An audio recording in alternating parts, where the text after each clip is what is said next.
இன்னைக்கு எங்க இருக்கு கற்பனை திறன்? படிச்சால கற்பனை திறன் வரும், பார்த்தா எப்படி கற்பனை திறன் வரும்? ஏன்னா எவனோ ஒருத்தன் படம் பிடிச்சதையே பார்த்துக்கிட்டே இருக்கோமா, உள்ள கேமராவே இல்ல. ஒரு காலத்துல கேமரா இருந்தது மேடம். என் வந்தியத்தேவன் என்ன மாதிரியான ஹேண்ட்ஸம் தெரியுமா? நல்லா நம்பின 9th ஸ்டாண்டர்ட்ல அதை படிச்சு முடிச்சுட்டு மீசாப்பேட்டையில திப்பு தெருவுக்கு வருவான். ஒரே ஒரு சீழ்கை ஒலி, ஏய் பேப்ஸ் கம் அப்படின்னு கூப்பிடுவான். நான் 2வது பால்கனிலேருந்து குச்சி அவனோட பஞ்சகல்யாணி குதிரையில் ஓடிடுவேன்ட்டு என் ஃபர்ஸ்ட் கிரஷ்ங்க வந்தியத்தேவன். அந்த படம் பார்த்துட்டு வீட்டுக்கு வந்துட்டு நான் எவ்வளோ மௌனமாக இருந்தேன் தெரியுமா? நல்ல வேளை அவன் என் வீட்டுக்கு வரலன்னு நினச்சிக்கிட்டேன். நான் கற்பனை இருக்குல்ல, அது கொண்டாட்டமானது, அதில் யாருடைய கண்ட்ரோலும் கிடையாது. அதனால தான் ஐன்ஸ்டீன் சொல்லுகிறான், imagination is more than knowledge. நாலேஜபிளா இருக்கிறத விட மிக முக்கியமானது நீ கற்பனை திறன்ல இருக்கிறியா? ஒரு மேத்தமேட்டிக்ஸ் ரொம்ப சிம்பிள் மேத்ஸ் ஆரம்பிக்கட்டுமா? மனசுல இருக்கக்கூடிய கேமரா ஆன் பண்ணு. பெரிய பாலைவனம், அதுல ஏ அப்படின்னு ஒருத்தன், பி அப்படின்னு ஒருத்தன், 2 பேரும் தன் பயணத்தை தொடங்குகிறார்கள். ஒருத்தர் யாருன்னு தெரியாது. 2 பேருமே ஸ்ட்ரேஞ்சர்ஸ். பயணம் தொடங்குறாங்க. சிலம்பொலி செல்லப்பனார் கதை சொல்ல தொடங்குகிறார். நாங்கெல்லாம் அந்த கதையோட சேர்ந்து வரோம். ஒரு 1/2 கிலோமீட்டர் போன உடனே ஏ பேசுது பி கிட்ட, உனக்கு எந்த ஊரு? பி தன்னுடைய ஊரை சொல்லுச்சு. பி கேட்டுச்சு, உனக்கு எந்த ஊரு? அதுவும் சொல்லுச்சு. ஏ கேட்டாரு பி கிட்ட, எவ்வளோ தூரம் நீ போற இந்த பாலைவனத்தில் நடந்து? 10 கிலோமீட்டர். ஹை, நானும் 10 கிலோமீட்டர். ரொம்ப வெயிலா இருக்கு. 2 பேரும் பேசிக்கிட்டே நடக்கிறாங்க. திடீர்னு பி கேட்குறான், ரொம்ப வெயிலா இருக்குதே, தண்ணி கொண்டு வந்தியா? கொண்டு வந்தேனே. ஏ பி கிட்ட கேட்குறா, நான் கொண்டு வந்தேன், சரி நீ கொண்டு வந்தியா? நானும் கொண்டு வந்தேன். சாப்பாடு? நான் எனக்கு கொண்டு வந்திருக்கேன். பி உடனே பி கேட்குது, நீ சாப்பாடு கொண்டு வந்தியா? நானும் எனக்கு கொண்டு வந்திருக்கேன். 5 கிலோமீட்டர் நடந்தாங்களாம். மறக்கக்கூடாது, கேள்வி வரும். 5 கிலோமீட்டர் நடக்கிறாங்க. ஒரு ஈச்ச மரம் வருது. அந்த ஈச்ச மரத்தில் 2 பேரும் டயர்டாக உட்காந்து சாப்பிடலாமா அப்படிங்கிறாங்க. சாப்பிடலாம். 2 பேரும் உட்காந்து தலையில் இருக்கக்கூடிய அந்த டர்பனை கழட்டி போட்டுட்டு அதில் இவருடைய டிஃபன் பாக்ஸையும் அவங்களுடைய டிஃபன் பாக்ஸையும் எடுத்து வைக்கிறாங்க. டப்பாவை திறக்கிறாங்க. தண்ணி துருத்தியை திறந்து தண்ணி ஊற்றி டப்பாவை திறந்து பிளேட் வைக்கும்போது ஒருத்தன் வந்துட்டான். அவன் எங்கிருந்து வந்தானே தெரில. வந்துட்டு சொன்னா, சாப்பிட்றீங்களா அப்படின்னு கேட்டான். ஆமாம், என்கிட்ட காசு இருக்கு, ரொம்ப பசிக்குது, காசு கொடுக்குறேன், சாப்பாடு கொடுக்குறீங்களா? ஏன் சொன்னா, நாங்கள் ஒன்றும் சாப்பாடு விற்கிற வியாபாரிகள் இல்லை, பசிக்குதுன்னு சொன்னல உட்காருண்ணா. பி சொன்னா, காசுக்கா விற்பாங்க மத்தியானம் சாப்பாடை, கொண்டு வந்த சாப்பாடை, உட்காரு சாப்பிட்லான்னா. நல்லா தெரிஞ்சுக்கோங்க, 2 பேரும் ரொட்டி கொண்டு வந்திருக்காங்க. 2 பேரும் அந்த ரொட்டிகளை தன்னுடைய ரொட்டிகளை ஒரு தட்டில் வச்சுட்டாங்க. நான் இங்கே நிறுத்துறேன் இந்த கதையை. பியும் ஒன்றும் யோசிக்கலை, ஏன் ஒன்றும் யோசிக்கலை, டக்குன்னு எடுத்து வச்சுட்டாங்க. ஒரு ரொட்டி எடுத்தான், ஏ 3ஆ பிரித்தான். 3 பேரை சமமாக சாப்பிட்டு முடிச்சிட்டாங்க. நல்லா வயிறு நிறைஞ்சிருச்சு எல்லாருக்கும். 3 பேரும் அப்படியே கையை இப்படி தலைக்கு வச்சுட்டு தூங்கிட்டாங்க. எழுந்திருச்சு பார்த்தா பணக்காரனை காணோம். அப்ப ஏ சொன்னா, எல்லாரும் தூங்கும்போது எவன் ஒருத்தன் முழிச்சிருந்து வேலை செய்கிறானோ அவன் தானே பணக்காரனா இருக்கிறான். சரி, அவன் போயிட்டான், ஒரு தேங்க்ஸ் கூட சொல்லாமல் போயிட்டான் அப்படின்ட்டு அவன் சாப்பிட்ட கோப்பையை ஏவனுடைய கோப்பை, அந்த கோப்பையை எடுக்கும் பொழுது உள்ள 8 தங்க காசு இருக்கு. எவ்வளவு காசு? 8 தங்க காசு இருக்கு. சரி, 8 காசுனா 4 காசு எனக்கு, 4 காசு உனக்கு. பி சொன்னா, காசுன்னு வர வரைக்கும் பிரச்சனை இல்லை, காசுன்னு வந்துருச்சுன்னா கணக்கு ஆரம்பிக்குது. நீ எவ்வளோ ரொட்டி கொண்டு வந்தன்னா? ஏ சொன்னா 3, பி சொன்னா நான் 5. அப்போ எனக்கு 5 காசு, உனக்கு 3 காசு. 2 பேரும் சண்டை போட்டுக்கிறாங்க. இப்போ உங்களுக்கு கிட்ட அந்த கேள்வி வருது, 4 சரியா, 5 சரியா? தைரியமா இருக்கிறவங்க கை தூக்குங்க. ஆனால் யூ ஹேவ் டு ஜஸ்டிஃபை. சொல்லுங்க மேடம். கை தூக்கிட்டு கன்னத்தில் கை வச்சுக்கிட்டா என்ன அர்த்தம்? 4 4 சரியா, 5 3 சரியா? 4 4 5 3 அடிச்சுக்கிட்டு பஞ்சாயத்து பேராயர்கிட்ட போயிருச்சு. இப்போ பேராயர் உட்காந்துக்கிட்டு இருக்கிறாரு. என்னப்பா ஆச்சு? இங்க பாருங்க, பரிசு எனக்கு தான், தருமி மாதிரி நான் தான் அடிச்சுட்டு போறேன் பரிசை. என்னப்பா ஆச்சு? 2 பேரும் வாங்கப்பா உள்ள. சார், நாங்கள் 2 பேரும் இப்படி வந்தோம் சார். ஒருத்தர் வந்தார் சார், நானும் அவரும் சாப்பாடு எடுத்து கொடுத்தோம் சார். காசுக்கு விற்கல சார். நான் 5 ரொட்டி கொண்டு வந்தேன், அவன் 3 ரொட்டி கொண்டு வந்தான் சார். நான் சொன்னேன் சார் எனக்கு 5 கூட அவனுக்கு 3 கொடுக்கலான்ட்டு. எப்படி சாப்பிட்டீங்க? சமமாக தான் சார் சாப்பிட்டோம். அப்படியா? காசு என்கிட்ட கொடுங்க. யாரு? பஞ்சாயத்துக்கு வந்தவங்க கிட்ட இருந்து மொத்தமாக காசு எடுத்துக்கிட்டு வெளில போங்கப்பா 2 பேரும். ஐயோ, அது பேராயத்துக்கு போயிருமோங்கிற பயத்தில் அவங்க துடிக்கும் பொழுது ஏவ உள்ள கூப்பிடுறாரு. இங்க வா, எவ்வளோ ரொட்டி? 3. கையில் காசு கொடுத்து மடிச்சார். திறந்து பார்க்கப்படாது, வெளில போ. வெளியில போய் தான் பார்க்கணும். நான் 5 ரொட்டிக்காரனை கூப்பிட்டாரு. எவ்வளோ ரொட்டிப்பா? 5 சார். தர கைய உள்ள. எப்போ காசுன்னு சண்டை போட்டிங்களோ 2 பேருமே ஒருத்தர் பேசிக்காம அவங்க வழி பார்த்துட்டு போங்க. வெளியில போனி 5 ரொட்டிக்காரன் திறந்து பார்க்கறான், 3 ரொட்டிக்காரன் திறந்து பார்க்கறான். 3 ரொட்டிக்காரன் கையில ஒரு காசு இருக்கு, 5 ரொட்டிக்காரன் கையில ஒரு காசு இருக்கு. 2 காரண காசும் பார்த்தா 4 4 5 3 தானே நாம கணக்கு சொன்னோம். பேராயர் என்ன கணக்கு போட்டார்? அவர் சொன்னார், 5 ரொட்டிக்காரன் கையில 7 காசு. 7 காசு. 3 ரொட்டிக்காரன் கையில 1 ரூபா 1 காசு. 3 ரொட்டிக்காரன் லப லபன்னு அடிச்சுட்டு உள்ள வரான். அவன் பேச்ச கேட்டிருந்தா கூட 3 கிடைச்சிருக்கும். இந்த ஆள் என்ன ஒத்த காசு கொடுத்து அனுப்புறாரு. எங்களுக்கு பஞ்சாயத்தை சொல்லுங்க, எங்களுக்கு நீதி சொல்லுங்க, நீங்க நீதிமான் தானே சொல்லுங்க. நான் உடனே அந்த பேராயர் சொல்ல தொடங்கினார். நீ எவ்வளவு ரொட்டி கொண்டு வந்த? 5. நீ 3. 2 சேர்த்தா எவ்வளவு? டக்குன்னு சொல்லணும். எவ்வளவு? வெரி குட், ஷார்ப்பா இருக்கணும். எவ்வளவு?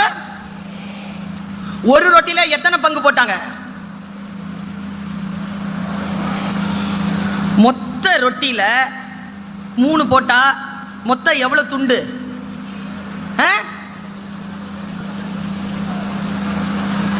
எவ்வளவு துண்டுப்பா? 24.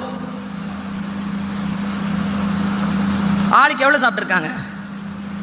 ஒவ்வொரு ஆளும் எவ்வளவு சாப்பிட்டுருக்கு? 8 சாப்பிட்டுருக்கா? 3 ரொட்டிக்கார துண்டு போட்டானே, எத்தனை துண்டு போட்டான்? 3 ரொட்டிக்காரன் துண்டு போட்டா எவ்வளவு? 5 ரொட்டிக்காரன் துண்டு போட்டானே, எவ்வளவு துண்டு வந்தது? 5 ரொட்டியில 5 ரொட்டியில துண்டு போட்டா 15 துண்டு வந்தது. இவன் எவ்வளவு சாப்பிட்டுருக்கான்? 8 சாப்பிட்டுருக்கான். எவ்வளவு கொடுத்துருக்கான்? 7 கொடுத்துருக்கான். அதனால அவனுக்கு 7 காசு. 3 ரொட்டிக்காரன் பிரிச்சா எவ்வளவு வருது? 9. இவன் எவ்வளவு சாப்பிட்டுருக்கான்? 8. எவ்வளவு கொடுத்துருக்கான்? 1. அதனால அவனுக்கு 1 காசு. பார்த்தா நியாயம் மாதிரி தெரியும். நீதிமான்களாக இருப்பதற்கு உள்ளே நுழைந்த அந்த கணக்கை பார்க்க வேண்டும். அப்படி கணக்கை பார்க்கின்றவர்கள் தான் நடுநிலைமையாளர்கள், அவர்கள் தான் நீதிமான்களாக இருக்கிறார்கள். பைபிள் அடிக்கடி சொல்கின்ற வார்த்தை, நீதிமான்களை இறைவன் ஒருபோதும் வெட்கப்பட விடுவதில்லை.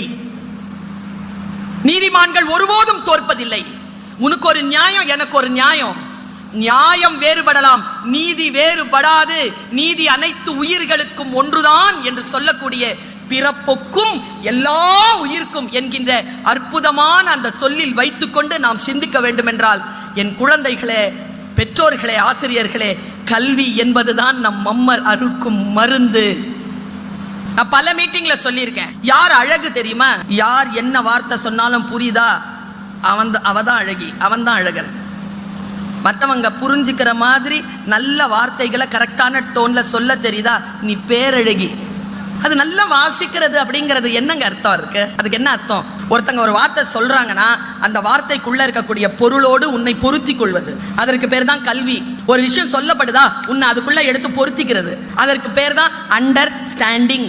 What you say I stand under. Understanding இருந்துச்சுன்னு வச்சுக்கோங்களேன். அதனால தான் நான் எப்பவுமே சொல்வேன், we know less but we understand more. புரிதல் அதிகமா இருக்கணும். இந்த புரிதல் அதிகமா யாருக்கு இருக்கிறதோ அவர்கள் யாராலும் காயப்படுத்தப்பட மாட்டார்கள், யாரையும் காயப்படுத்த மாட்டார்கள். அதற்கு பெயர்தான் கல்வி.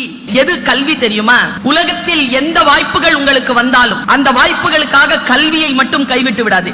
எந்த மூலையில் நாம் இருந்தாலும் கல்விதான் மம்மர் அறுக்கும் மருந்து.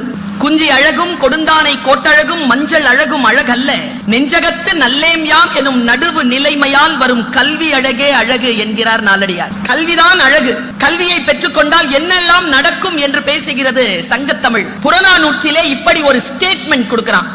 ஆரிய படை கடந்த பாண்டியன் நெடுஞ்செழியன் அவன் ஒரு வாக்குமூலத்தை தருகிறான். நம் மூத்தோன், நம் தாத்தன் உற்றுழி உதவியும் உரு பொருள் கொடுத்தும் பிற்றை நிலை முனியாது கற்கள் நன்று. என்ன அர்த்தம் தெரியுமா?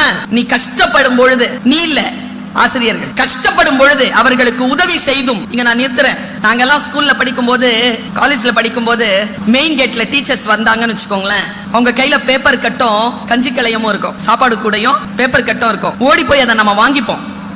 வாங்கிட்டு போய் ஸ்டாஃப் ரூம்ல கொடுப்போம். இன்னைக்கு பஸ்ல கூடங்க திரும்பி உட்காந்துக்குதுங்க. பாப்பா எழுந்துருச்சு இடம் கொடுக்கணுங்கிறதுனால திரும்பி உட்காந்துக்குது. நேர்ல வந்தா கூட குட் மார்னிங் சொல்ல மாட்டேங்க, ஒரு வணக்கம் சொல்ல மாட்டேங்கிறீங்க. முதல்ல எல்லாம் ஒரு விதமான ஆசிரியர்களுக்குன்னு ஒரு மரியாதை இருந்தது.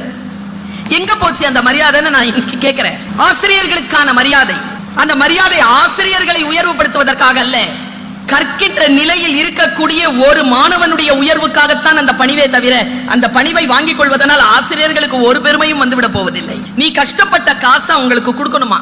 கொடுத்து பிற்றை நிலை முனியாது கற்றல் நன்று. நான் இங்க நிறுத்திட்டு இன்னொரு விஷயம் சொல்லவா? கோச்சிக்கிறாதீங்க. அம்மா அப்பா வந்திருக்கிறீங்கல்ல, உங்களையும் சேர்த்து தான் சொல்றேன். நீங்க வீட்டுல கொஞ்சம் சரியா பாத்துக்கிட்டா எங்களுக்கு வேலை கொஞ்சம் குறையும். நாங்க பெயிண்ட் அடிச்சு அனுப்புறோம், நீங்க குளிக்க வச்சு அனுப்பிச்சிடுறீங்க. முதல்ல எல்லாம் லீவ் லெட்டர் எழுதுவோமா சார்? லீவ் லெட்டர் எழுதுவோமா? as I am suffering from fever, I am unable to attend the classes, so grant me 2 days leave சொல்லுவோமா? கீழே என்னன்னு மேடம் சொல்வீங்க? yours faithfully. there you are. நீங்க என்னப்பா எழுதுறீங்க? yours faithfully, truly, sincerely. ஒரு சொல்லே காணாம போயிடுச்சு டிக்ஷனரியில இருந்து. yours obediently, உங்கள் கீழ்ப்படிந்த மாணவி. எந்த லீவ் லெட்டர்லயும் அந்த சொல் இல்லை. எங்க போச்சு அந்த சொல்?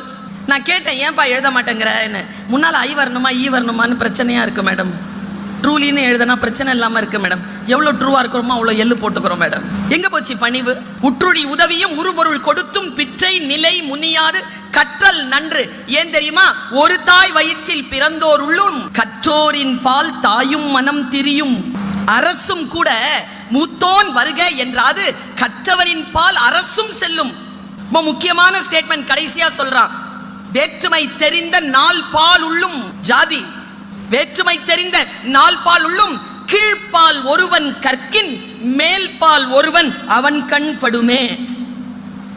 நீ ஒதுக்கப்பட்டிருந்தாலும் கல்வியை கையில் எடுத்துக்கொண்டால் நீ யாரெல்லாம் மேல் ஜாதிக்காரங்கிறானோ, யாரெல்லாம் பெரிய பெரிய ஆள் என்கிறானோ, அவர் எல்லாம் உன் பேச்சை கேட்டு நடக்கக்கூடிய சூழ்நிலை வரும். அதனால் உற்றுழி உதவியும் உருபொருள் கொடுத்தும் பிற்றை நிலை முனியாது கற்றல் நன்று. படிச்சுக்கோங்கிறோம். நான் ரொம்ப நுட்பமா ஒரு விஷயத்த சொல்லிட்டு போறேன். முதல்ல மைண்ட் இருக்குல்ல, படிப்பு ஷார்ப் பண்ணும். நீங்க படிச்சீங்கன்னா மைண்ட் ஷார்ப் ஆகும். இன்னைக்கு மைண்ட் ஷார்ப்பா வச்சிருக்க முடியாதபடிக்கு நிறைய சூழல் நிலவுது. உங்களுடைய கையில இருக்கக்கூடிய கேட்ஜெட் இருக்குல்ல, அது உங்களுடைய மனசை மந்தமாக்குது. ஷார்ப்பா வச்சுக்கல. நான் ஒரு ஷார்ப்பான ஒரு விஷயத்த சொல்லிட்டு போய் உட்காந்துக்கிறேன். 5 நிமிஷத்துல என் பேச்சு நிறைவுறும். எப்பொழுதும் கேட்பது மறக்காது. அதனால்தான் செல்வத்துள் செல்வம் செவி செல்வம். அச்செல்வம் செல்வத்துள் எல்லாம் தலை. எனக்கு பல விஷயங்கள் என்கிட்ட பெரிய பெரிய கிறிஸ்துவ பெரியவர்கள் என்கிட்ட சொல்வாங்க, பைபிளை நீங்க நல்லா வாசிச்சு வச்சிருக்கிறீங்க.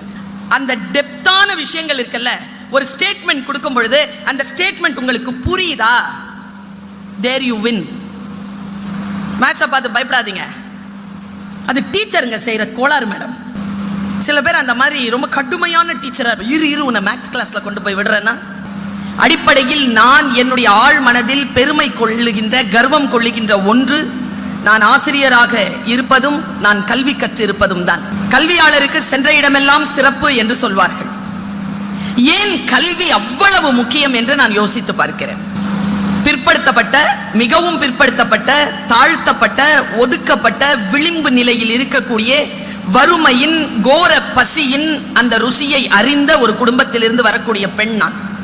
இது எல்லாம் வேறு எந்த காரணத்துக்காகவும் அல்ல, நான் கற்ற கல்வியால் நான் பெற்ற இந்த வாய்ப்பை குழந்தைகளே எனக்கான அந்த கல்வியை தந்த ஆசிரியர்களுக்கும் அதற்கான ஏற்பாடுகளை செய்வதற்காக தன் வாழ்க்கையின் மணித்துளிகளை செலவழித்த என் பெற்றோர்களுக்கும், நான் ஃபீஸ் கட்ட முடியாத பொழுது எனக்கு ஃபீஸ் கட்டிய அந்த சான்றோர் பெருமக்களுக்கும் தான் அந்த பெருமை எல்லாம் போய் சேரும்.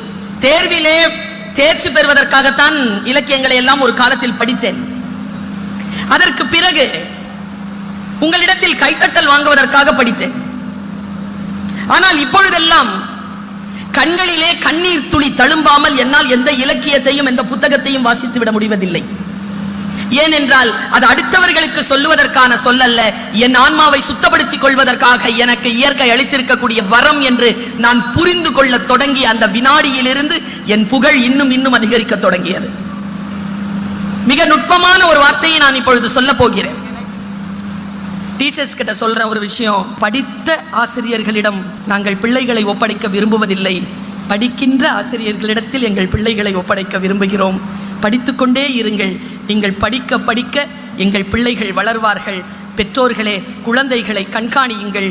குழந்தைகளே, இவர்கள் 2 பேருக்கும் பெருமையை தேடித்தரக்கூடிய வாய்ப்பை இந்த வாழ்க்கையில் பயன்படுத்திக் கொள்ளுங்கள். இந்த வாய்ப்பை ஏற்படுத்தி தருகின்ற அத்தனை நீதிமான்களுக்கும் வல்ல இறைவன் அனைத்து விதமான அவர்களுடைய சித்தத்தின்படி அனைத்து விதமான கனவுகளை நிறைவேற்ற வேண்டும்.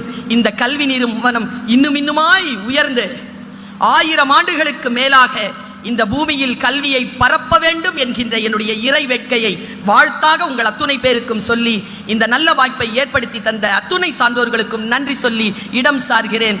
நன்றி, வணக்கம்.